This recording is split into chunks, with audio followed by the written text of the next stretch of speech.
Hi guys, welcome back to Canada Top to Bottom. Today we're talking about the good and the bad of Canadian immigration. The good news is that in 2 of the 3 key areas, the IRCC, which is the governing body for immigration in Canada, has reduced the backlog in 2 of the 3 key areas. The reduction in the backlog has occurred in citizenship applications, so that is if you are PRs, for example, and want to become citizens of Canada and get a passport. We've actually got a video about how to do that. Check the link above. So citizen applications and temporary residence visas. So that's basically any visa that allows you to reside in Canada but isn't permanent residence or obviously citizenship. So those 2 categories, the backlog has decreased in the last month. That's from November the 3rd to December the 3rd. In the month of November, citizenship application backlog has been reduced by 16,000, pretty good effort, but it's still over 300,000, 314,000 to be precise. Meanwhile, temporary residence applications have also gone down from 1.5 million to 1.4 million.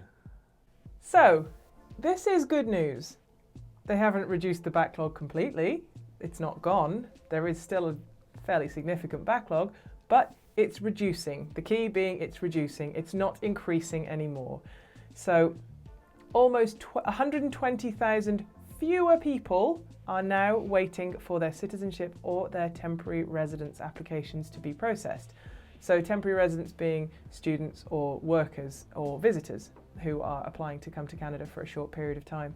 So 120,000 fewer people are waiting.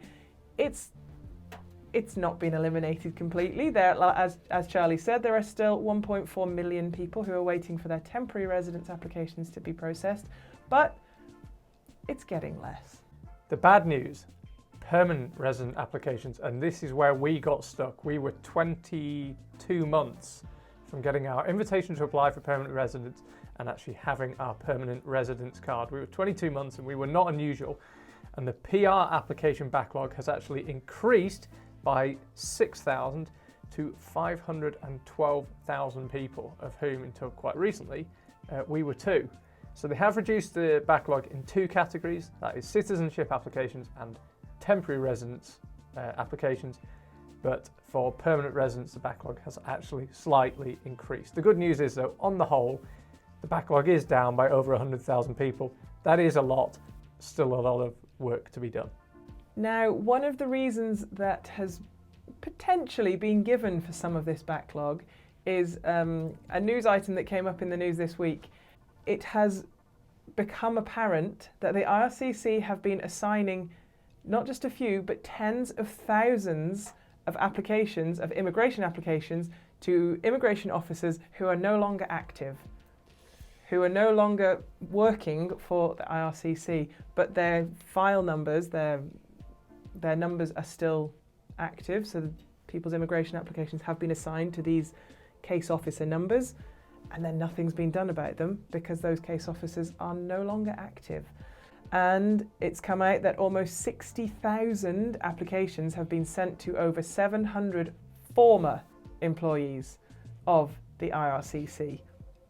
Or dormant computer placeholder codes.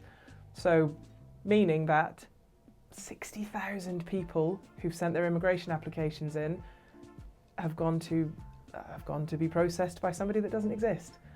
Now the Immigration Minister, Sean Fraser, has played it down, of course, and said it's not that important, it's not that big a deal. We can't help but think that it is quite a big deal, because if your application has gone to somebody who is no longer active, obviously nothing's being done about it. And all of these 60,000 applications are now going to have to be reassigned to somebody who is active, and that obviously puts further delays onto things. And old IRCC, so former employees of IRCC, can't log into their system, and some haven't been active since as long ago as 2006, yet still have people's applications assigned to them. So that's a pretty damning thing for the IRCC at the minute, and may go some way to explaining why some applications have been sitting there for 1, 2, 3 or more years. So hopefully things will start to speed up a bit once these applications get given to somebody who's actually still working for them.